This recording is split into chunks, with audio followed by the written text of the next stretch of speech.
Assalamualaikum warahmatullahi wabarakatuh. Perkenalkan, nama saya Winda Iyana dari Prodi S1 Farmasi. Di sini saya akan menjelaskan tentang sistem urinaria. Yang pertama itu adalah ginjal. Ginjal adalah salah satu organ penting tubuh yang berfungsi untuk menyaring darah. Organ yang terbentuk menyerupai kacang ini terletak di sepanjang dinding otot bagian belakang. Anatomi ginjal dibagi menjadi 3 bagian, yaitu 1. Korteks, 2. Medula ginjal, 3. Pelvis ginjal. Korteks adalah bagian terluar dari ginjal disebut dengan korteks. Korteks ginjal umumnya dikelilingi oleh kapsul renal dan lapisan lemak yang berfungsi untuk melindungi struktur dalam organ dari kerusakan. 2. Medula ginjal. Medula adalah jaringan ginjal yang halus. Bagian dari ginjal ini terdiri dari lengkung, Henle, serta piramid renal, yaitu struktur kecil yang berisi nefron dan tubulus. Tubulus inilah yang nantinya berfungsi mengangkut cairan yang masuk dan mengeluarkan urin dari ginjal. Yang ketiga, pelvis ginjal. Pelvis ginjal adalah ruang berbentuk corong yang terletak di bagian paling dalam dari renal. Bagian dari ginjal yang satu ini berfungsi sebagai jalur untuk cairan dalam perjalanan ke kandung kemih. Fungsi ginjal yaitu berperan penting dalam kelangsungan hidup seseorang.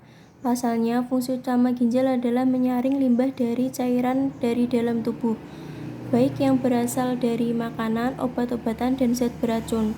Normalnya, ginjal dapat menyaring 120-150 liter darah setiap harinya. Penyaringan darah tersebut biasanya menghasilkan 2 liter limbah yang perlu dikeluarkan lewat 1-2 liter urin. Hal ini yang membuat ginjal dilengkapi dengan sepasang ureter, kandung kemih, dan uretra. Selanjutnya yaitu ureter. Ureter adalah salah satu saluran muskuler berbentuk silinder yang menghantarkan urin dari ginjal menuju kandung kemih. Panjang ureter adalah sekitar 20-30 cm dengan diameter maksimum sekitar 1,7 cm di dekat kandung kemih dan berjalan dari hilus ginjal menuju kandung kemih. Ureter dibagi menjadi pars abdominalis, pelvis, dan interfecalis.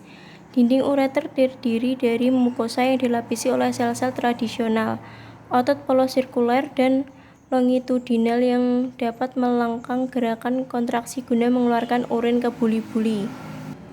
Ureter dibagi menjadi 2 bagian, yaitu ureter pars abdominalis berada pada pelvis renalis sampai menyilang faksa iliaca, dan ureter pars pelvica berada dari mulai persilangan faksa iliaca sampai masuk ke buli-buli. Secara radiologis, ureter dibagi menjadi 3 bagian. 1. Ureter 1/3 proksimal mulai dari pelvis renalis sampai batas atas sakrum. 2. Ureter 1/3 medial mulai dari atas bawah sakrum sampai batas bawah sakrum. 3. Ureter 1/3 distal mulai dari batas bawah sakrum sampai masuk ke buli-buli. Selanjutnya ada uretra. Uretra adalah saluran yang menghubungkan kandung kemih ke lingkar luar tubuh. Uretra berfungsi sebagai saluran pembuang baik pada sistem kandung kemih atau ekskresi dan sistem seksual pada pria. Pada pria berfungsi juga sebagai sistem reproduksi sebagai alat saluran pengeluaran air mani. Selanjutnya ada kandung kemih. Kandung kemih adalah bagian dari sistem saluran kencing yang terdapat di dalam tubuh manusia. Selain ginjal, organ lain yang termasuk juga ke dalam sistem ini adalah saluran ureter yang mengalirkan urin dari ginjal ke kandung kemih, serta saluran uretra yang mengeluarkan urin dari kandung kemih keluar dari tubuh. Sebelum dikeluarkan dari tubuh, cairan urin yang diproduksi oleh ginjal akan bermuara terlebih dahulu di kandung kemih. Urin adalah hasil saringan dari limbah dan cairan dari darah. Fungsi kandung kemih ini menampung urin yang diproduksi ginjal dan mengeluarkannya melalui proses berkemih. Kandung kemih dapat menampung urin sebanyak 400-600 ml. Beberapa fungsi yang dapat mengganggu fungsi kandung kemih diantaranya yaitu 1. 1. Batu kandung kemih. 2. Inkontinensia urin. 3. Retensi urin. 4. sitisis. 5. Kanker kandung kemih. Sekian dari saya.